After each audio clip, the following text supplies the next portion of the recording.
In today's video, I am going to explain muscles that attach to sacrum. Sacrum is right here. It is important to know that what kind of muscles attaching on bone, so you can analyze what kind of dysfunction that bone can have, that the related joint have. So you can analyze pain source and so many things. I am going to explain 13 muscles. 13, that's a lot, right?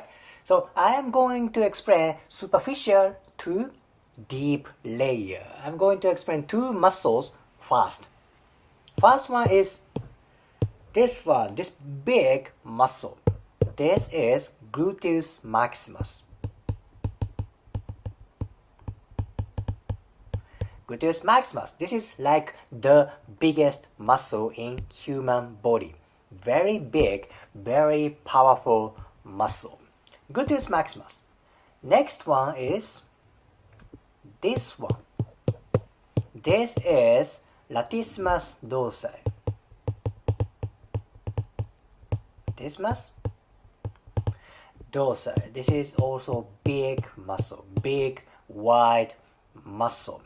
So these two big muscles attach to sacrum. This is the most superficial layer. Let's go to one more deep layer. Okay, this is next layer. You don't see gluteus maximus and latissimus dorsi. Next one is this one. This is iliocostalis lumborum. Iliocostalis lumborum. And let me explain one more thing. This one. This is longissimus thoracis. Longissimus thoracis. These two muscles are part of erector spinae. Erector spinae. Okay, iliocostalis lumborum and longissimus thoracis. And there is a deeper back muscle which you don't see. It's like here, this level. This yellow one represents multifidus. Multifidus. You don't see multifidus due to a condition of this picture. Okay, iliocostalis lumborum, longissimus thoracis, and multifidus. These back muscles are important to maintain our spine posture, and it can move spines. Of course, these guys attach to sacrum, so when these guys get tight, that may create pain around this area. That's very important to know. By the way, I didn't mention about gluteus maximus and latissimus dorsi. Of course, these two guys also attach to sacrum. So tightness of these muscles can be cause for low back pain, sacroiliac joint pain. It's very important to analyze. So in this picture, I explained iliocostalis lumborum, longissimus thoracis. These are part of erector spinae, plus multifidus. Okay, then let me go to the deepest layer on backside. Okay, this is the deepest layer. You don't see erector spinae and multifidus. Next one is these tiny muscles. This muscle is in between spinous process. That is why this is interspinosus. Interspinosus. This is freaking tiny muscle. This is on kind of midline. Okay. Next one is this one.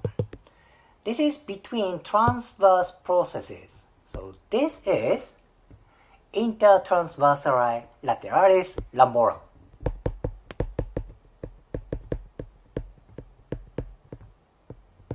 Intertransversalis lateralis Lamborum. It's so long name. But you can suggest its location from name. Intertransversal. It means between transverse processes. Okay. Lateralis. It's on lateral part. And this is on lumbar spines. Intertransversal lateralis lamborum. And there is kind of a same muscle close to this muscle. This is intertransversal medialis lamborum. Intertransversal medialis lamborum. These guys also attach to sacrum, right here, pink area. They are very tiny as the size of muscle gets smaller and smaller. These kind of muscles have more important function for stabilization. It's very, very important. Okay, anyway, I explained on the deepest layer. Let's go to front part of sacrum.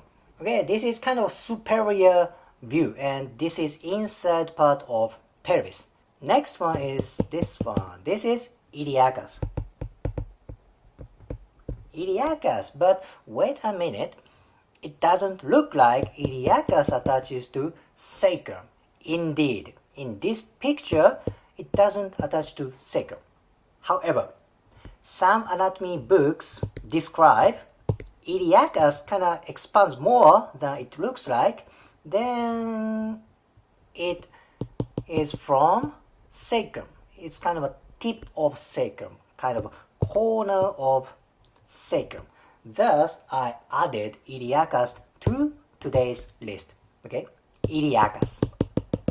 Next one is this guy. This is piriformis. Let's see it right here. Piriformis. This is part of deep lateral rotator. Very important muscle for hip stabilization and hip movement. Next one is this one. This is coccygeus. Coccygeus. Yep, right here. Next one. This blue one. This is pubococcygeus.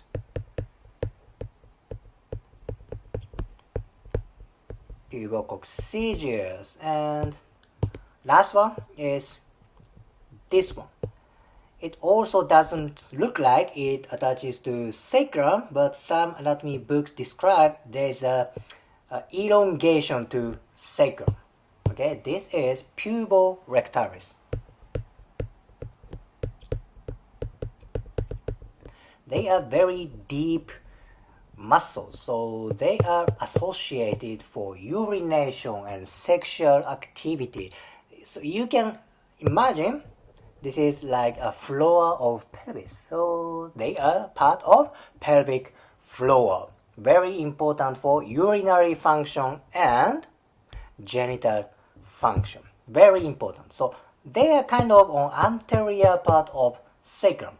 They are of course important for movement of sacrum, movement of pelvis, but as equally they are important for internal organ functions. Very, very important. So as I said before, understanding what kind of muscle attaching on one bone is important to analyze pain, the movement dysfunction, and sometimes internal organ dysfunction. So I hope this information gives you more new idea for your clinical experience. If you liked today's video, please hit the like button, comment and subscribe. See you next video.